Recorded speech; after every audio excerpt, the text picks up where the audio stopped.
Ahora vamos a estudiar el régimen de tasa de cambio fija.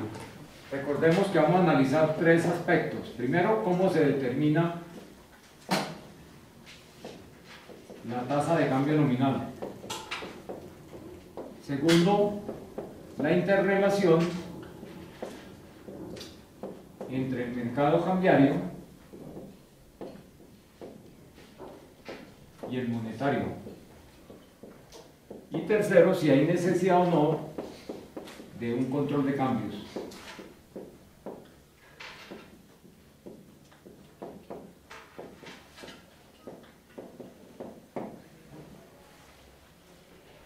¿Cómo se determina la tasa de cambio nominal? Tenemos aquí una gráfica donde mostramos sobre el eje de las abscisas del tiempo y sobre el eje de las ordenadas la tasa de cambio nominal. ¿Qué es lo que estamos diciendo? Que independientemente de cualquier fenómeno, la tasa de cambio va a permanecer igual. La tasa de cambio es fija. ¿Quién determina que la tasa de cambio sea esta? Que la tasa de cambio sea fija, el Banco Central, porque es el encargado de ejecutar la política cambiaria. Entonces, diríamos que si actualmente se toma la decisión de que la tasa de cambio permanezca fija, esa decisión la va a tomar el Banco de la República. Que si en el caso de Venezuela se determina que el bolívar permanezca fijo con respecto al dólar, esa decisión la va a tomar el Banco Central de Venezuela. Pregunta, ¿el hecho de que la tasa de cambio nominal permanezca fija hace que no haya oferta y que no haya demanda de divisas? No.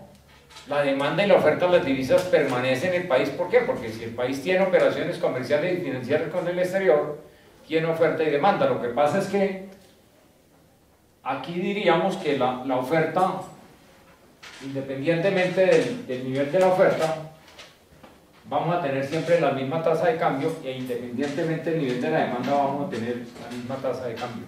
¿Sí? Es decir, hay oferta y demanda de divisas, pero no se va a determinar un precio en un mercado competitivo ni en este punto ni en este otro supuesto mercado competitivo. En este primer caso, ¿qué estamos diciendo? Que la tasa de cambio que establece el Banco Central está por debajo del supuesto precio competitivo en el mercado, que nadie lo conoce porque pues como no existe mercado competitivo, pero sí podríamos decir que si se llegara a dar este caso de que definitivamente el precio competitivo está por encima de la tasa de cambio nominal, ¿qué pasaría? Se crea un mercado negro, un mercado paralelo, así se le llama, que va a representar o una escasez de divisas en el mercado, o un exceso de divisas en ese mercado cambiario. Pregunta: si este fuera el caso en que existiera el hipotético mercado de divisas, mercado competitivo de divisas, y la tasa de cambio oficial fuera por debajo de ese punto de equilibrio, de este punto A, ¿qué habría en el mercado negro? ¿Exceso de divisas o escasez de divisas? Exceso.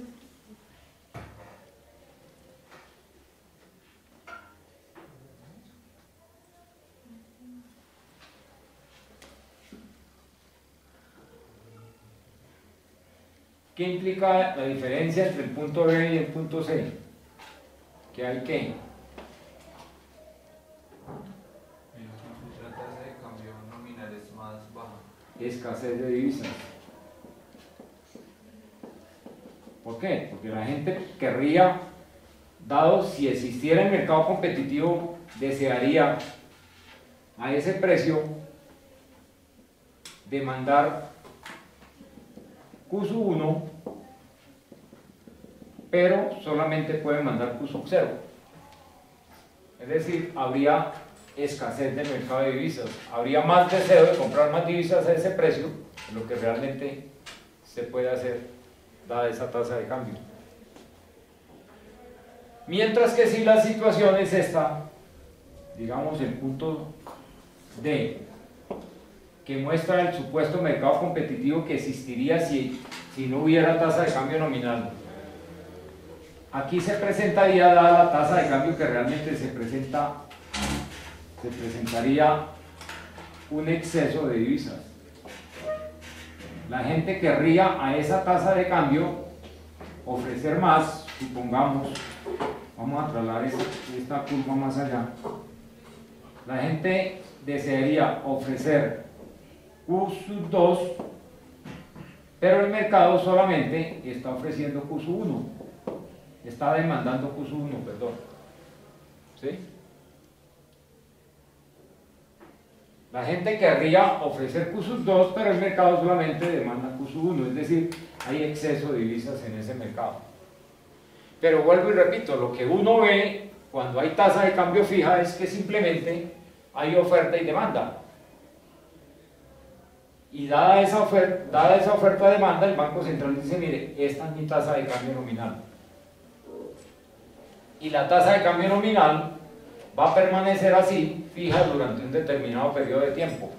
Este periodo de tiempo puede ser 1 año, 2 años. En Venezuela fue 16 años. Venezuela tuvo esto entre 1967 y 1983, es decir, duró 16 años con una tasa de cambio fija de 4.30 bolívares por dólar.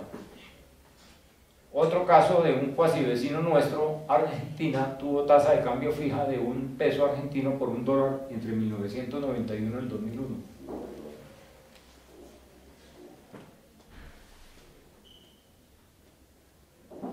Miremos el segundo punto, interrelación entre el mercado cambiario y el mercado monetario.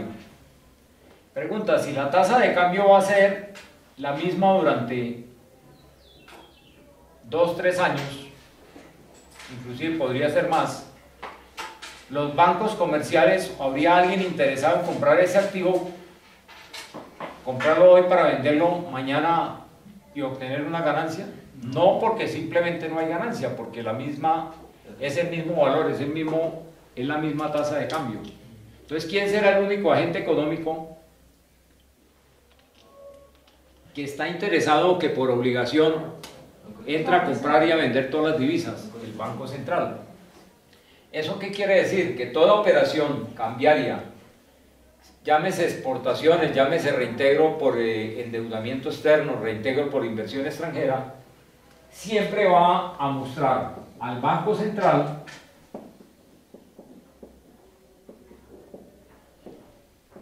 en el caso de compra, comprando dólares, aumentando reservas internacionales y entregando pesos.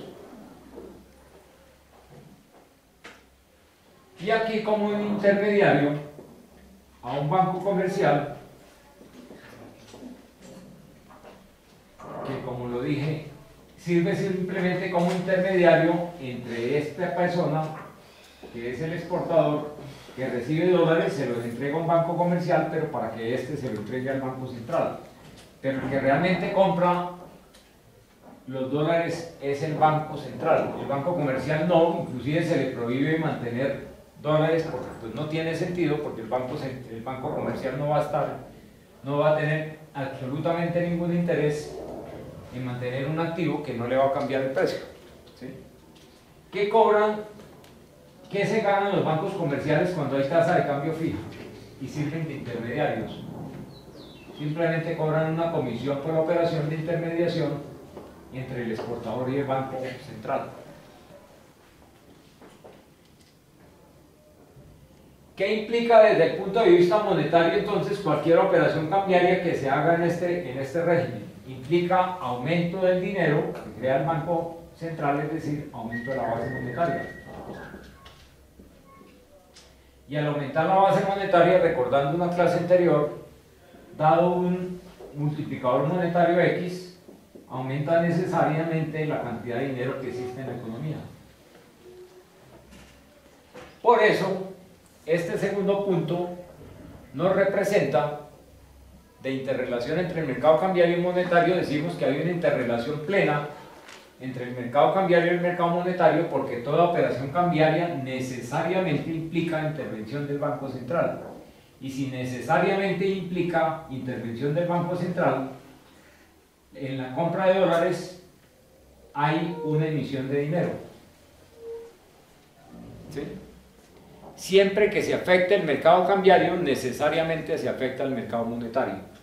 Y al revés, si el que está acá necesitando dólares es un importador, este importador va por intermedio de un banco comercial, quien cobra una comisión, a decirle al Banco de la República que le entrega pesos, pero que el Banco de la República le venda dólares. Y entonces lo que se ve aquí, a diferencia de este caso, es que esta entrega de pesos al Banco Central implicaría disminución de la base monetaria, que dado un mismo multiplicador monetario implica disminución de la cantidad de dinero que existe en la economía. Lo importante acá es que en relación con este segundo punto, que caracteriza o que va a caracterizar a todos los regímenes cambiarios según el análisis que vamos a hacer, esta operación de venta de dólares también implica una operación de contracción monetaria. Es decir, necesariamente una operación cambiaria implica una operación monetaria. ¿Sí? No hay forma en que se dé una operación en el mercado de divisas que no afecte el mercado monetario. Lo afecta o expandiendo el mercado monetario, en el caso en que el Banco Central compre divisas, o lo afecta disminuyendo el mercado monetario, en el caso en que el Banco Central vende divisas. Y eso pues tiene un efecto sobre el tamaño del mercado monetario y podría tener un efecto, recordando la ecuación cuantitativa del dinero, sobre el tema de la inflación. Porque si llegamos a suponer, dada la ecuación cuantitativa del dinero y dada la teoría cuantitativa, que la velocidad de circulación permanece constante y que el Y, el pi real, permanece constante, como esta ecuación es a la vez una identidad, el aumento de M1 necesariamente implica un incremento de precios. ¿Sí? ¿Eso qué quiere decir? Que en el régimen de tasa de cambio fija se podría dar, dada la cantidad de dólares que compra el Banco Central, se podría dar una situación en que esa compra de divisas necesariamente, o va a originar, perdón, un incremento de precios, es decir, va a originar inflación.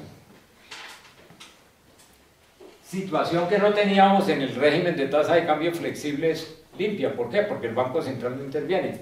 Entonces se pueden dar todas las operaciones en el mercado cambiario, que el mercado monetario, que a la inflación no le va a pasar absolutamente nada, por lo menos por el lado del mercado cambiario. El mercado cambiario no va a ser causante de ningún ruido, de ningún movimiento en el mercado monetario.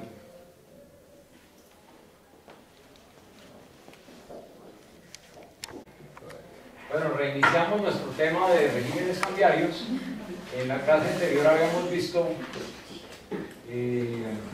habíamos descrito los 5 regímenes cambiarios que vamos a trabajar, que son los que se han aplicado en Colombia, a excepción de este primero, que es un régimen cambiario que se estudia teóricamente, pero que realmente, como lo dice Krugman en su famoso libro de Economía Internacional, realmente no se ha aplicado en ningún país del mundo, en ningún momento. En la clase anterior habíamos visto que estos 5, o lo que estamos viendo es que estos 5 temas los vamos a analizar de acuerdo con estos 3 aspectos o 3 temas que se relacionan con cada régimen de tasa de cambio. Primero, la forma como se determina la tasa de cambio nominal, porque estamos hablando de tasa de cambio nominal. Acordémonos ya del concepto diferente, tasa de cambio nominal versus tasa de cambio real. Segundo aspecto que vamos a estudiar es la interrelación entre el mercado cambiario y el mercado monetario. Precisamente en la clase del mercado monetario y la política monetaria veíamos lo importante que es la política monetaria.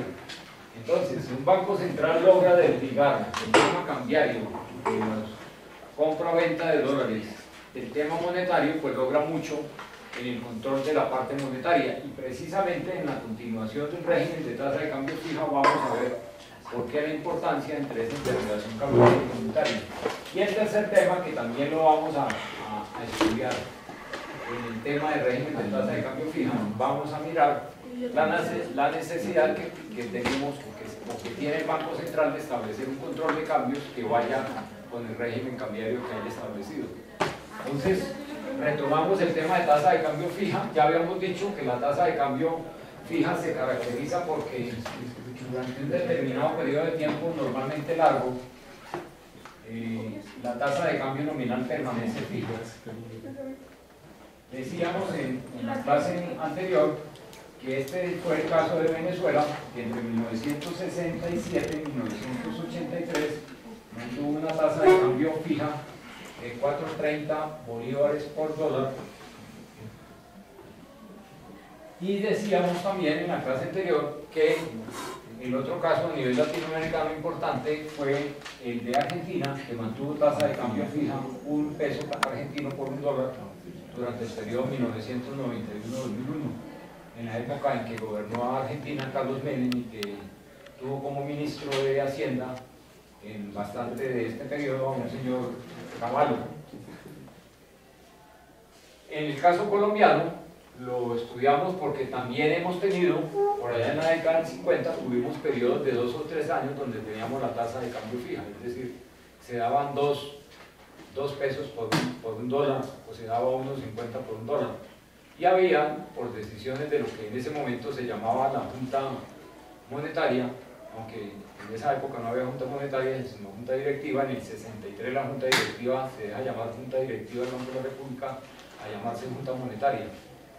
Y los periodos en que tuvimos tasa de cambio fija en Colombia fue básicamente en la década del 60 y algunos años de la década del 60. El 50, perdón, inicialmente, y después en algunos años de la década del 60. Entonces, la determinación del Banco Central es que voy a mantener la tasa de cambio fija durante un periodo largo de tiempo. ¿Cuál es la percepción de los agentes que actúan en el mercado cambiario? Llámense exportadores, importadores, empresas que necesitan endeudamiento externo o empresas que quieren invertir en Colombia. Que el Banco Central, en pos de lograr esa credibilidad que debe distinguir al Banco Central, mantiene la tasa de cambio fija durante un largo periodo de tiempo. Es decir, aquí no habría riesgo cambiario, ¿cierto? Porque si yo vendo un bien en enero de X año y me lo van a pagar en junio de ese mismo año, pues yo ya sé a cuántos pesos son equivalentes al valor en dólares que me van a pagar por esa exportación. Entonces aquí se elimina en el régimen de tasa de cambio fija eso que es tan importante hoy, que se llama el riesgo cambiario. Es decir, vendemos hoy a $50.000 lo que vendemos, vamos a recibir $50.000, vamos a reintegrar al mercado cambiario $50.000, pero lo que vendemos hoy realmente no sabemos cuánto nos va a valer en pesos cuando nos paguen ese valor de esa exportación.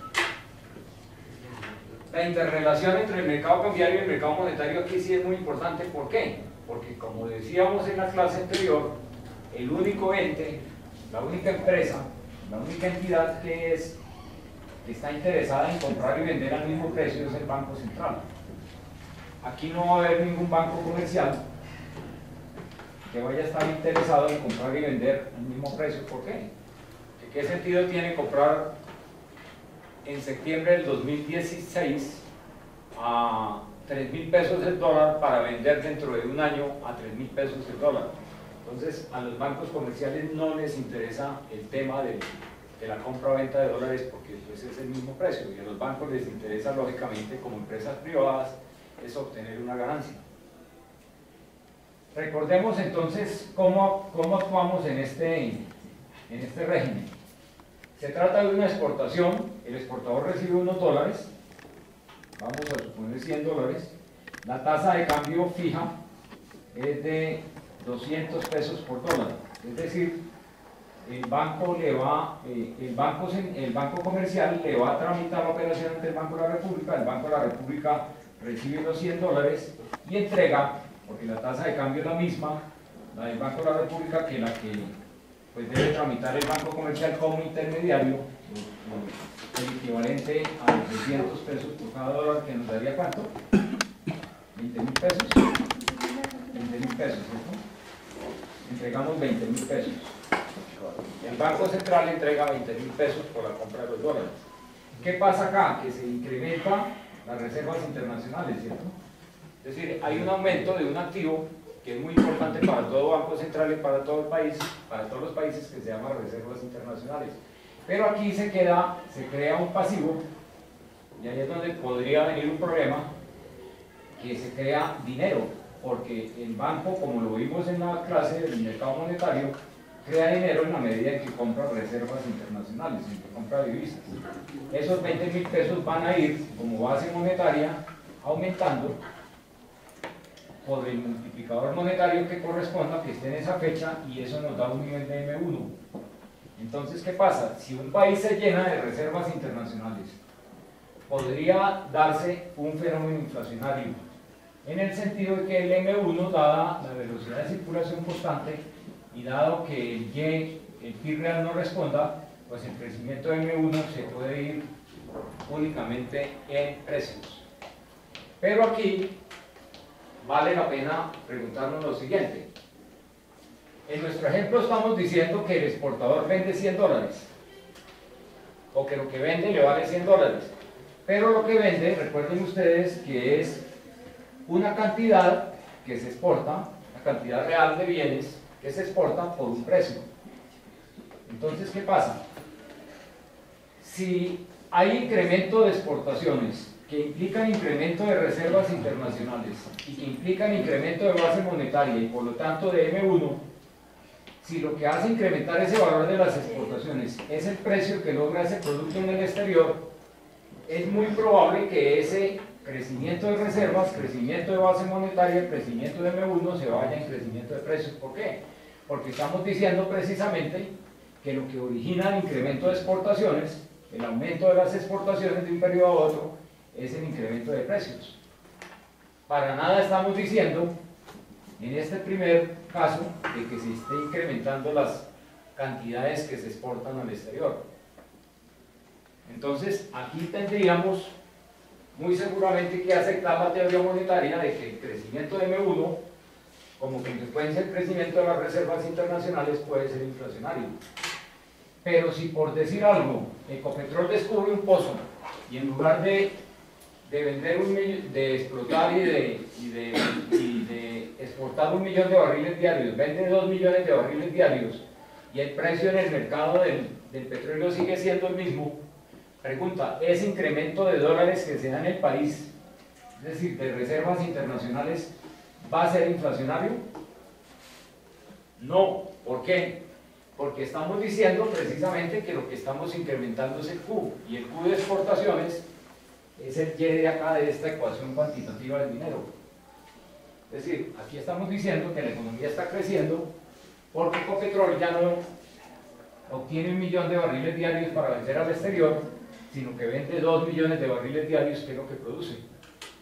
Entonces, se incrementa M1 porque se incrementan las reservas internacionales, pero no es inflacionario porque estamos diciendo que el incremento de las reservas se dio porque el valor de las exportaciones creció gracias a que se exporta más bienes y servicios.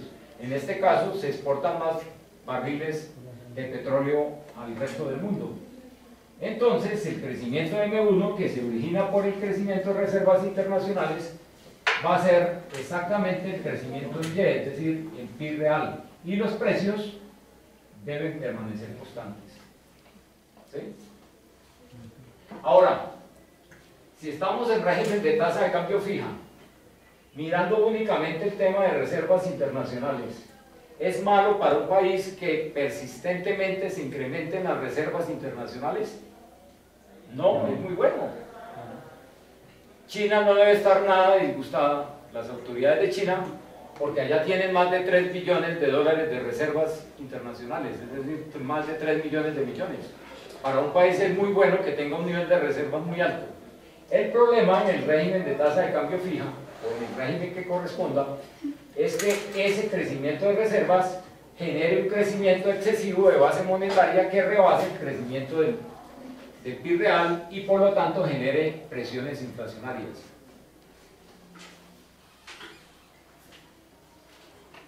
Ahora miremos el caso contrario. No estamos hablando de que hay superávit en cuenta corriente porque crecen las exportaciones, sino estamos diciendo que aumentan las importaciones por un fenómeno X. ¿Qué pasa con el aumento, con una importación? Que la importación implica que el importador viene ante un banco, entrega pesos y solicita dólares. Pero en el régimen cambiario de tasa de cambio, en el régimen de tasa de cambio fija, esos dólares realmente los entrega el Banco Central. Y al Banco Central, como contrapartida de la entrega de dólares, va a recibir pesos. Pregunta, desde el punto de vista monetario, mirando la ecuación cuantitativa, ¿qué implica que el Banco de la República contrae pesos o recibe pesos? Que se va a disminuir el dinero circulante, ¿cierto? Y de pronto, si aquí el P por Y, el PIB nominal, permanece igual, pues puede haber una escasez de pesos que puede ser grave porque puede generar lo que llamamos nosotros deflación. Es decir, aquí estaríamos diciendo al contrario, que como el Banco Central disminuye pesos, la base monetaria disminuye y el M1 disminuye, dado que la velocidad de circulación permanece constante y el Y permanece constante, esta ecuación, que también es una igualdad, necesariamente representa una disminución de precios. Y esa disminución de precios en la economía se llama deflación. Y por otro lado, cuando el Banco Central ve disminuir o está vendiendo muchos dólares, pues lógicamente eso implica que se disminuyen las reservas internacionales del país. Pregunta, ¿eso es perjudicial para un país que se disminuyan las reservas internacionales? Digamos, hoy tenemos 46.000 millones de dólares de reservas. Pregunta, ¿sería perjudicial para la economía que ese nivel de reservas cayera a 5.000 millones de dólares? Claro que sí. ¿Por qué? Porque las reservas internacionales ni más ni menos son la caja en moneda extranjera de un país. Y si un país se queda sin moneda extranjera, sin la caja general en moneda extranjera, va a tener problemas para que le vendan productos y para que le presten en dólares. Esto es lo que se llama estrangulamiento cambiario, o esto es lo que se llama crisis cambiaria. ¿Por qué? Porque se están acabando las reservas internacionales. Entonces, desde el punto de vista de reservas, únicamente mirando reservas, es perjudicial que esas reservas bajen ostensiblemente. Pero el tema de base monetaria sí puede ser solucionable. ¿Cómo lo solucionarían ustedes si fueran asesores de la Junta Directiva del Banco de la República? ¿Qué le recomendarían si tuviéramos tasa de cambio fija y estuviera bajando la base monetaria por el lado de reservas internacionales? ¿Cuáles son las operaciones a través de las cuales se crea dinero? Compra de reservas internacionales, préstamo a bancos comerciales y préstamos al gobierno. Entonces, si la base monetaria está cayendo porque se están cayendo las reservas internacionales, ¿qué debe hacer un banco central? Prestarle a los bancos o prestarle al gobierno, es decir, no dejar que la base monetaria se caiga por contracción de reservas, sino mantener constante la base monetaria o aumentar el porcentaje que sea, de tal forma que haya suficiente dinero para que este PIB nominal se pueda transar sin ningún problema. ¿Sí? Conclusión, en un régimen de tasa de cambio fija, el problema es la disminución de las reservas internacionales. El problema no es el mercado monetario, porque el mercado monetario tenemos dos instrumentos de creación de dinero que pueden reemplazar la cantidad de dinero que se disminuye, de base monetaria que se disminuye al caer las reservas internacionales. Y eso lo hizo el Banco de la República cuando tuvo crisis cambiaria. ¿Cuáles son los años en que Colombia ha tenido crisis cambiaria? Es muy famoso la crisis de 1967. En 1967, recuerden ustedes que era presidente Carollera Restrepo. y era ministro de Hacienda un señor ya de bastante edad, pero que sigue escribiendo muy lúcido en el tiempo. Se llama Antón Espinosa Valderrama. ¿Qué hicieron estos dos señores? Las reservas internacionales netas, es decir, las reservas internacionales menos los pasivos a corto plazo eran negativos. ¿Qué hicieron ellos? Establecieron un decreto, que lo vamos a ver después, que se llamó el Decreto Ley 444 del 67, y a través de las medidas que se establecieron en este decreto, que les anticipo que en eso consiste el control de cambios, hicieron que las reservas internacionales volvieran a subir. ¿En qué otro año tuvimos, después de la posguerra, hemos tenido crisis cambiaria? Bueno, hubo años anteriores en que también tuvimos crisis cambiaria. ¿Por qué? Porque Colombia dependía del precio, dependía de la exportación de café. Si hoy día nosotros dependemos de la exportación de petróleo, hasta bien entrados los años 80 nosotros dependíamos de la exportación de café. Entonces, si el precio del café se caía en el mercado mundial, pues nosotros teníamos una caída de exportaciones y por lo tanto las reservas internacionales empezaban a tener problemas. Entonces, la segunda crisis que tuvo Colombia muy importante fue en 1984. ¿Qué pasó en 1984? Que nosotros ya nos acercábamos a un nivel de reservas de $1.000 millones, que era considerado ya un colchón de seguridad muy bajito. ¿Qué hizo? ¿Quiénes eran los que manejaban la economía en ese momento? El presidente, recuerden ustedes, era Belisario Betancourt, y el ministro de Hacienda es un señor que todavía también participa mucho en política económica, que se llama Roberto Junguito. En ese año no teníamos tasa de cambio fija, teníamos tasa de cambio de evaluación gota a gota. El Ministerio de Hacienda y el Banco de la República se pusieron de acuerdo y se presentó en todo lo que es el siglo XX la mayor devaluación del peso colombiano. Ese año el peso colombiano se devaluó el 51.4%. Pues me acuerdo muy bien de la cifra, porque pues yo alcancé a sufrir del estrés, estando activo en el banco, de ver que las reservas internacionales se estaban cayendo fuertemente y que realmente podría haber una crisis cambiaria. ¿Qué hizo Roberto Junguito? Y eso lo vamos a ver, o lo recuerdan ustedes, a través del índice de tasa de cambio real. ¿Cómo logramos nosotros aumentar las exportaciones y disminuir las importaciones? Recordémoslo. Índice de tasa de cambio real es igual a índice de inflación externa por índice de tasa de cambio nominal sobre índice de inflación interna. En Colombia la inflación en esa época era algo así como el 20%, entonces este aumentaba un 20%. La inflación externa en esos años más o menos podría llegar a un 3%. ¿Qué pasó con el índice de tasa de cambio real y qué pasaba con las exportaciones y las importaciones, o qué pasó al año siguiente, en el año 84-85, si la tasa de cambio nominal se incrementó en un 51.4%? Que el índice de tasa de cambio real aumentó, ¿cierto? 3 más 51, mal hechas las cuentas, 40, 54, 55%, creciendo el numerador, contra un 20% creciendo el denominador. ¿Qué implicó eso? Que ese aumento de índice de tasa de cambio real, hagamos aquí un flujo de causalidad, que ya lo trabajamos en la clase anterior, ese incremento del índice de tasa de cambio real trajo como consecuencia incremento de las exportaciones y disminución de las importaciones. Y logramos entonces que en lugar de déficit en balanza comercial que tuvimos en el año 83, tanto en el 84 como en el 85 tuviéramos superávit de balanza comercial. Y el superávit de balanza comercial, ustedes recuerdan muy bien que implica aumento de reservas internacionales. Entonces las reservas volvieron a subir. Y también nos ayudó que en el año 85-86 se dio una bonanza cafetera, es decir, de nuevo subió el precio del café. Como nosotros éramos dependientes del café en cuanto a exportaciones, ese efecto fue muy importante para que volvieran a subir las reservas internacionales. Entonces, esos han sido los años desde el 60 para acá en que hemos tenido crisis cambiaria, que consiste, vuelvo y repito, en que las reservas internacionales del país disminuyen ostensiblemente.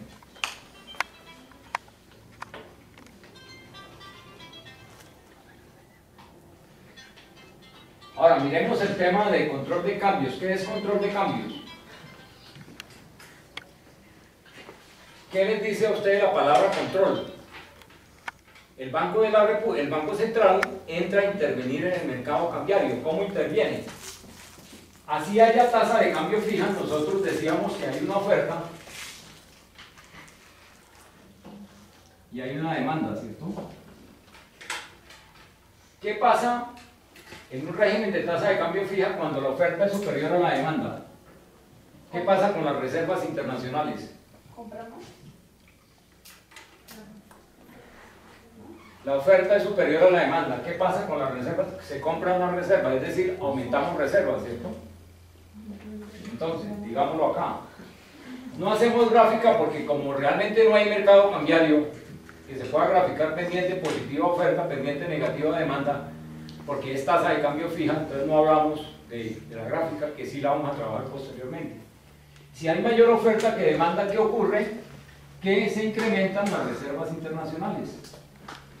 Pero vuelvo y repito, dada la condicionalidad de que lo que crezca, si es precios o producto real, ese aumento de reservas puede traer un incremento de M1 y puede traer inflación.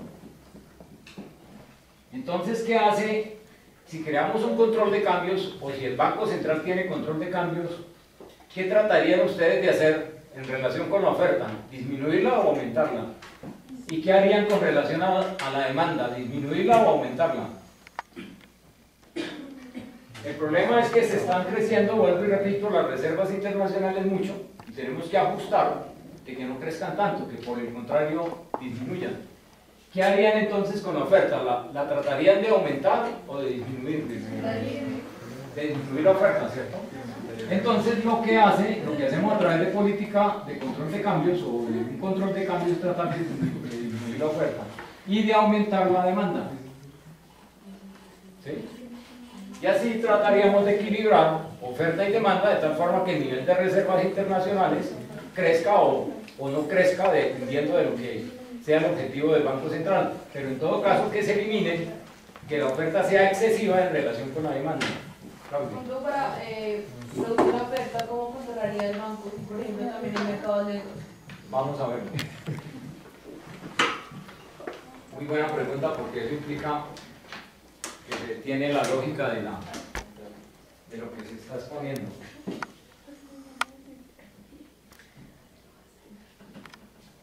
Vamos a hablar de dos operaciones: exportaciones de bienes y endeudamiento externo. Ya vamos a hablar de una operación de la cuenta corriente, de la balanza comercial, y vamos a hablar de una operación de endeudamiento externo. Entonces, ¿cómo hace el Banco de la República para disminuir la oferta de dólares? ¿Qué han dicho los regímenes cambiarios en Colombia cuando se trata de este caso y tenemos control de cambios? Y Colombia siempre ha tenido control de cambios. ¿Aumentar las tasas de interés? No, porque vamos a afectar las exportaciones. Hay un mecanismo que se utilizó mucho que consiste en lo siguiente: cuando alguien vende al exterior, tiene la obligación de reintegrar los dólares, ¿cierto? Entonces, supongamos que en septiembre, hoy septiembre 28 del 2016, se exporta el producto. Y el exportador le dice, el exportador colombiano, le dice al importador del exterior que le pague a los 6 meses. Es decir, le va a pagar en marzo 28 del 2017. Si Colombia tiene este problema de que la oferta es muy grande, ¿qué hace el Banco de la República? Le dice a todos los exportadores, en una norma que se llama el régimen cambiario colombiano, le dice: mire, señor exportador, usted recibe los dólares, pero no me los va a reintegrar sino una vez pasen 6 meses o un año después de que usted reciba los dólares. Es decir, establece un plazo mínimo de reintegro. O sea, mínimo tiene que dejar pasar un año después de que reciba los dólares para reintegrarle las divisas al mercado cambiario, que en el caso de tasa de cambio fija es al Banco de la República. ¿Qué permite eso? Disminuir la oferta de dólares. ¿Sí? Lo contrario, en este mismo mecanismo, si lo que ocurre es que la demanda es superior a la oferta, seguramente las reservas internacionales, lo vamos a hacer acá, están disminuyendo, ¿cierto? Y puede haber un problema. Entonces, ¿qué hace el Banco de la República? Le dice, señor exportador, si usted vende al exterior, le da plazo de 6 meses, volviendo con nuestro ejemplo, es decir, vende hoy septiembre 28 del 2016, le van a pagar en marzo 28 del 2017. Una vez le paguen, usted inmediatamente en un mes reintegra las divisas al mercado cambiario. ¿Por qué? Porque lo que Colombia necesita es aumentar la oferta. Y la oferta es que los exportadores traigan los dólares que les han pagado para que los reintegren al mercado cambiario. Y esa operación se requiere que sea inmediatamente. Es decir, aquí en este caso, para solucionar el problema cambiario, se crea lo que se llama un plazo máximo de reintegro de las exportaciones de bienes. Inmediatamente reciba la plata, podríamos decir, el exportador tiene que reintegrar. ¿Por qué? Porque el país está bajo de reservas internacionales. Miremos ahora el caso del endeudamiento externo. En el primer caso, cuando la oferta de divisas es superior a la demanda. ¿Qué está pasando en el tema del endeudamiento externo? ¿Están ingresando muchos capitales por endeudamiento? ¿O no nos estamos endeudando con el exterior? La oferta es superior a la demanda. El endeudamiento externo está fluyendo hacia Colombia, ¿cierto? Decíamos en la clase anterior que el endeudamiento externo, cuando llega al país, va a incrementar la oferta. Y el problema precisamente es que la oferta es superior a la demanda y que tenemos que disminuir la oferta. Entonces, ¿qué hace el Banco de la República en el tema del control de cambios, en el tema del régimen cambiario? Le dice a los exportadores, si usted tiene una tasa de interés externa que es del 5%, y una tasa de interés interna que es del 15%, y usted sale a conseguir dólares porque hay un diferencial a favor del 10% y tenemos tasa de cambio fija, es decir, él sabe que gana si se endeuda en el exterior,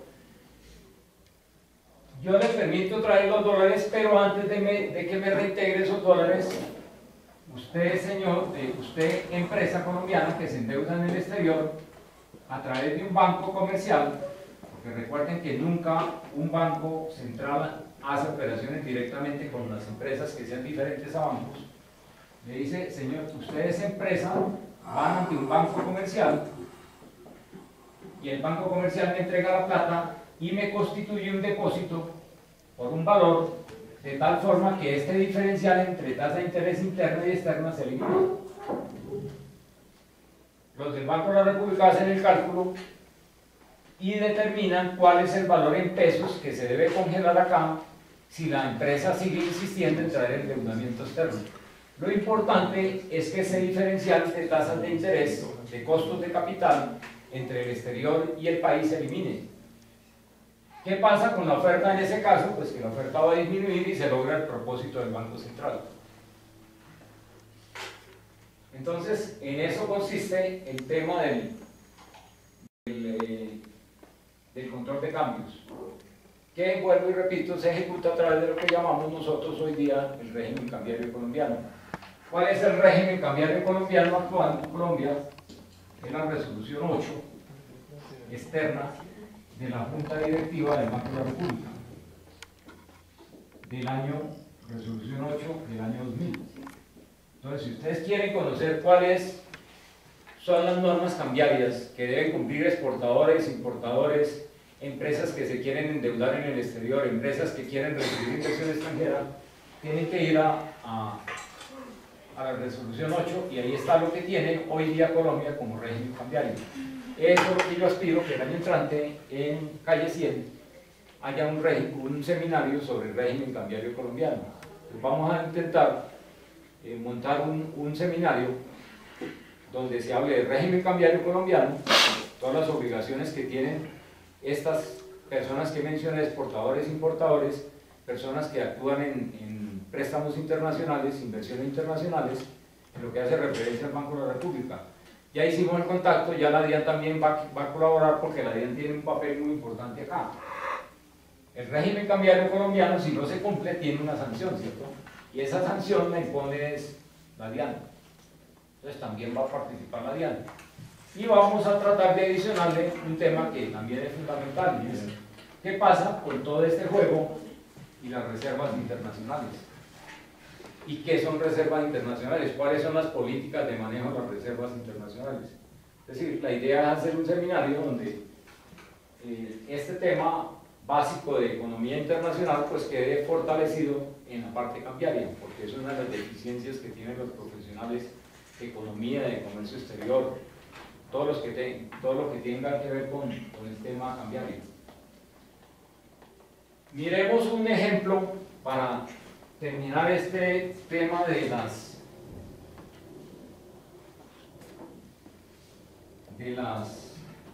régimen del control de cambios. ¿Cómo hacemos?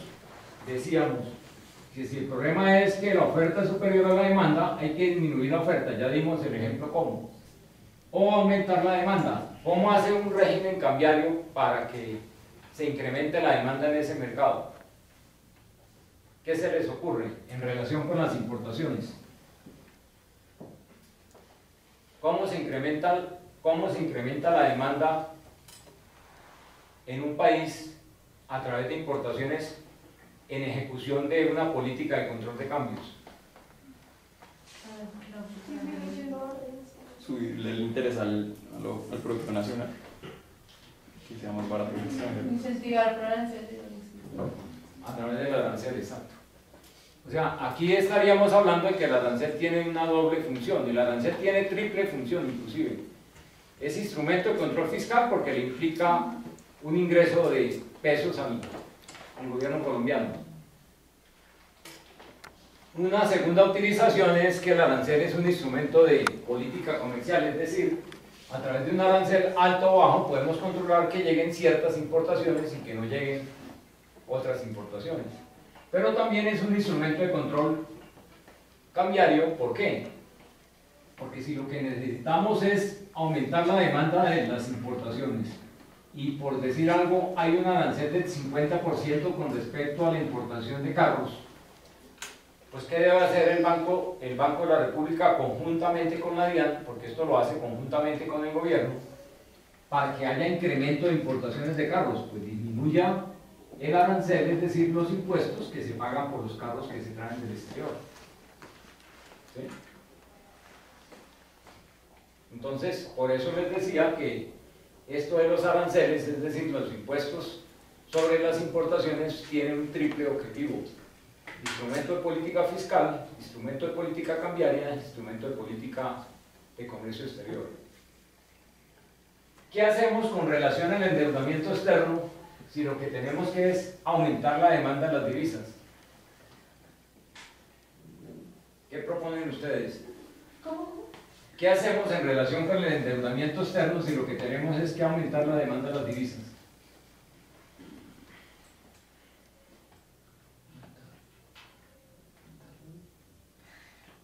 Lo que más ha aplicado Colombia es lo siguiente: le dicen al importador, tiene que ver con el importador, le dicen, usted puede traer bienes hacia Colombia,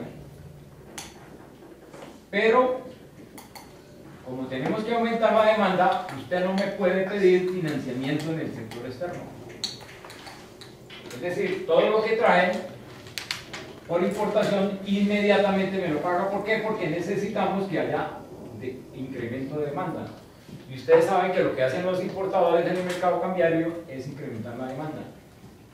Esa política se ha dado en Colombia, sí se dio en Colombia.